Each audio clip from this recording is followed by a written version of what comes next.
right, folks, what is going on? This is episode 630 of the First and Frame Rate Show. I am Via Balla. Over here, we talk about Georgia Southern and Atlanta Falcons football. And breaking news, it just happened as me starting to record the show. Joe Burrow was carted off the field with a non-contact injury. They said, I think it was like a calf or something like that. I don't know, but hopefully everything goes well with him. You never want to see injuries or whatever the case may be. That really sucks. So hopefully, that's going to be on the up and up. But nevertheless, today, this is going to be episode 630. We're going to talk about low expectations for Desmond Ridder since, we just starting with the training camp. And will the Falcons trenches be elite?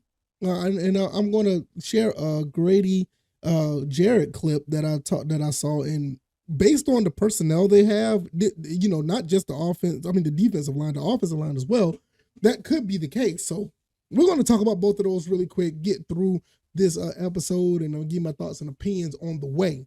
If this is your first time here, welcome. I could be found on YouTube and Rumble. I am also on Spotify, Stitcher, Apple, and Google Podcasts. And, it's just been another good week. We're rolling on. We're going into the end of the week. This is Thursday. We're going to be jumping over into Friday. And I'm actually pretty excited with what the Falcons are doing here in training camp. You got so many things to talk about here, but I'm going to just narrow it down to these two things. I think these are the most important that's going on. Now, I heard the whole situation with Clark Phillips getting an interception off of a pass from Desmond Ridder. What does that mean? From what I heard, that the pass by Desmond Ridder was actually pretty good. Jeff Okudah also had a pass breakup. So you're starting to see, guys that are outside of AJ Terrell actually stepping up on that end. So, but with that being said, Desmond Ridder from day one kind of improved a little bit in day two. But with Desmond Ridder, I'm just sitting here just thinking, like, what do we really look for him to do this upcoming season? Do you expect him to like ball out of control or put up like old, Matt Ryan numbers from back in the, I'm not gonna say back in the day, but years ago? Or do you expect him to, be like a top 5, top 10 quarterback? Me personally, all I've said was give the guy a shot. Give him a chance to be QB1 and see where it goes. I don't know what's going to happen with him, but if I really had to be pinned down and tell you, I have low expectations for Desmond Ridder. And it doesn't mean that he's a bad quarterback or anything. I just don't think that he should be held to this real high standard to do so much for this team right away. You got to understand, he was brought in and strung along for basically an entire year. When he came into onto the field and played, he played okay. He didn't play any way to make it seem like, oh my God, he's going to be like the next thing coming as far as the next wave of quarterbacks.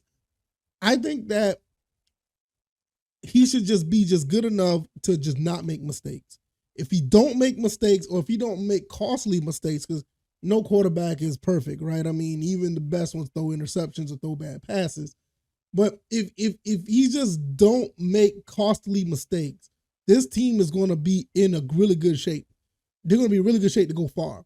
You have a lot of talent in the backfield. You got talent on the outside. You got talent at tight end. We're going to talk about the trenches, offense and defensive line shortly. We also have a secondary that we just talked about with Clark Phillips and Jeff Okudah actually showing that they're ready to play some ball. We haven't even talked about AJ Terrell yet. We haven't talked about Jesse Bates. We haven't talked about Richie Grant. We haven't talked about Mike Hughes. We got some guys, so we got some guys here that's actually going to be stepping up and putting some work in. So the team in general, I think, like I said, and I'll say this again, I feel like we're probably the most talented team in the NFC South. I understand where, some of the rivals going to say Steve Smith has something to say about Desmond Ridder. You're going to have Saints fans come after me and say, oh, you're just getting it because you're a Falcon fan. Yeah, but I'm also honest.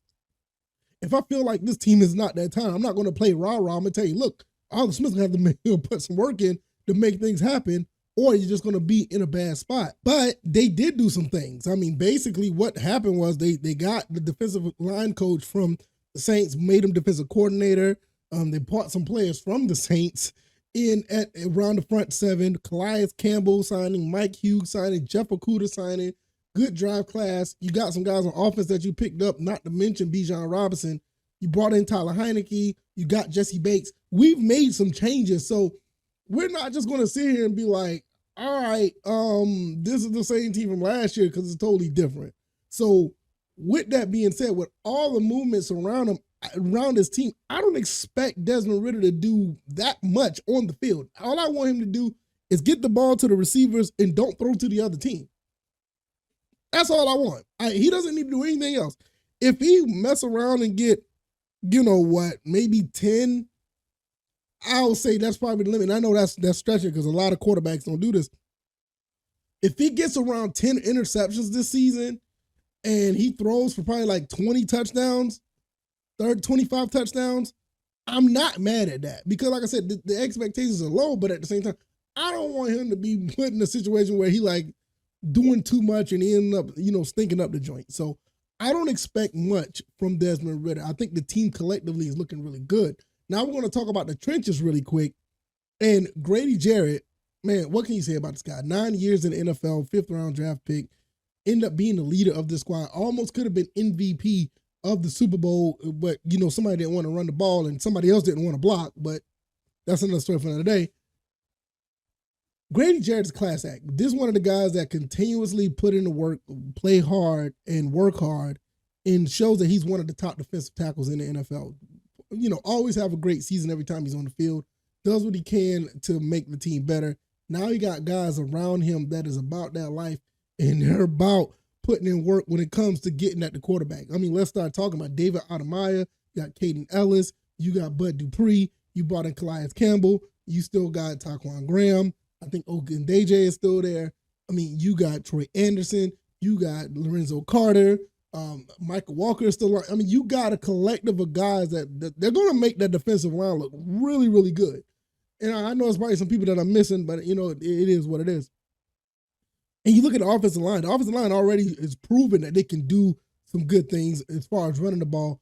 Pass blocking, I'm not saying it's bad, but their run blocking is clearly their strengths. But in the trenches, that's basically what it's going to be. You're going to have a run the first team that can get the ball to the quarterback. I mean, to the receivers via short passes, which I'm going to talk about that probably in another episode down the road. What Desmond Ridder has to do to actually be successful. And if spoiler alert, he don't have to throw the ball deep. He just has to get clear, concise passes. But we'll talk about that another day. Running the ball, actually being able to be effective blocking up front, and the defensive line getting to the quarterback. Now, I'm going to run this clip right here. Shout out to Myles Garrett. Myles Garrett of the Fox 5 team here in Atlanta. Really good clip of what Grady Jarrett's talking about here. We're going to play it real quick, and it's basically what I've been trying to say for the past 4 or 5 minutes when it comes to the trenches. All right, I'm gonna let Grady Jarrett talk. Shout out to Myles Garrett. You can follow him on Twitter at Myles Garrett TV. Let's roll it. I think it's gonna be a great camp. It's gonna be highly competitive. I want to go ahead and let you guys know off the rip before I continue to play it. For some reason, the audio is mono. Like it'll jump from mono to stereo, so you may hear it out of one ear of your speaker. That's not my fault. I tried to fix it. It's not doing what it's supposed to do. So it may be in the left, and then it may jump to the right, and vice versa. But it is on the podcast. It's an audio situation that's basically on their end. It's not on mine. I think it's gonna be a great camp. It's gonna be highly competitive. I think y'all in for a treat to watch us, go out there and work every day. And but the final product is gonna be worth the work that we about to put in. I don't forecast no BS and nothing like that. But iron sharpen iron, and that's the expectation. And that's why Coach built this the way he did. Really really competitive up front. We want to have great offensive line, great defensive line, and we believe the game is won in the trenches. That's basically what it is. Now, it's probably on the left side of the mic. I'm sorry, that's how it is. But you basically hear what Grady Jarrett's saying. They're like, you're going to be in for a treat for what this front seven can do. You got guys like Grady Jarrett and guys with motors like Grady Jarrett that's going to be going after the quarterback, from Calais Campbell all the way to Caden Ellis. From David Adamaya to Lorenzo Carter. You got guys that are going to be in the front seven that's going to be after the quarterback. I mean, I don't know if what's our old defensive coordinator is. I don't know if he's still around. because I know he was in some practices early after the draft as a consultant. I would love to see him still here, but I know he would love to have a front seven like this. Dean Pease. Yeah, Dean Pease. I know he's still around with the team because I know he retired, but I would love to see him just to be around as a consultant that, for him and our new defensive coordinator just to gel a little bit. You know what I mean? Because this is the type of defensive line that Dean Pease wanted, because you're going to be blitzing from everywhere. And, this is going to cause a lot of nightmares for the opposing teams. So when you have a team that has these many guys that can get at the quarterback, and you turn around, you have a guy that wants to get at the quarterback with a defensive coordinator, this is going to be a problem for a lot of teams. On top of that, this makes Desmond Ridder's job a lot easier because they can put these guys in very good field position with good defenses, getting these guys, actually ready to go and putting themselves in position to score points after the defense hold the opposition into bad field position or whatever the case may be. So it could work out. Not only that, these guys could probably cause turnovers. You got Clark Phillips and, AJ Terrell and, you got Jeff Okudah back there. You got Jesse Bates. You got a lot of guys that can get at the ball in the defensive side. So if you rush a pass, we could be seeing pick sixes. We can see interceptions. So it's just, when you look at what the trenches can be, this is really what wins games. It's not necessarily, the quarterback is this. You got to have a generational talent quarterback, which everybody kind of hangs their hat on nowadays. That you got to have that generational quarterback to actually lead a team. And don't get me wrong, I believe that. You need that type of talent. But when you don't have that talent, you just want a quarterback that just don't make mistakes. I mean, I think Jalen Hurts put it out there perfectly. People are going to start calling him one of those top quarterbacks. But when you look at his game is very, very basic. It's safe, it's very efficient, and it's very successful. They don't ask him to do too much. They just want him to play football within his means and just make good decisions. And he's been great at that. I mean, you got to understand, Jalen Hurts, one thing I noticed about them, even back in college, nobody really looked at him at this type of quarterback that he is. But he's developed into a great decision maker. This is all I want Desmond Ridder to be. Jalen Hurts has done a phenomenal job making good decisions, and that's why he's been so successful and got the contract that he got.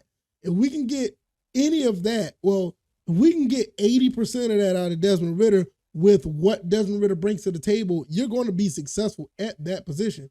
Last but not least, before I get out of here, let's talk about the other side of the trenches, the offensive line. The offensive line basically is going to have to make Bijan Robinson, Tyler Algier, and the rest of the running backs, Cordell Patterson, and Carlos Washington Jr. I think his name is, I know it's Washington. Make those guys look good if they're running the ball. You get that, and it takes a load off of Desmond Ridder, and it also makes the defense rest. And when they're looking for run, Desmond Ridder could pass the ball. Like I said, short to medium, quick, snappy passes to Drake London, Kyle Pitts. You're starting to see what the formula could be here. So in closing, I'm just going to get out there and just say, look, this, whole situation, day 2 of training camp, it's not much to hang your hat on. I mean, these guys are looking, pretty sharp from one day to the next. That's all you can do. It should get better as it goes along, where these guys are going to continue to get more reps. They're going to get more in tune with the team. They're going to start gelling more together. And all of a sudden, you're going to see this team, hopefully start to take an incline to show that they're much different, much better than they were last year. I can't wait to see it.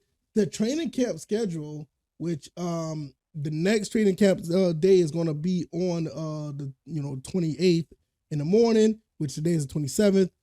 Basically, we're going to be looking at training camp throughout the rest of the month. 1st, 2nd, 4th, 5th, the 8th and the 9th of August, they're going to be in Florida, and the 26th, 27th. I'm going to try to make it to probably the 27th. I got to find out what day that is. I'm going to try to find my way to the one on the 27th, which is a Sunday. So 26th or 27th, I'm going to try to go to one of those because of the fact that you'll finally get to see the final product of what training camp was. So I'm probably stay away from all the other ones. But once the 26th, 27th come, that's when you will know pretty much what type of team you're going to have going into the preseason.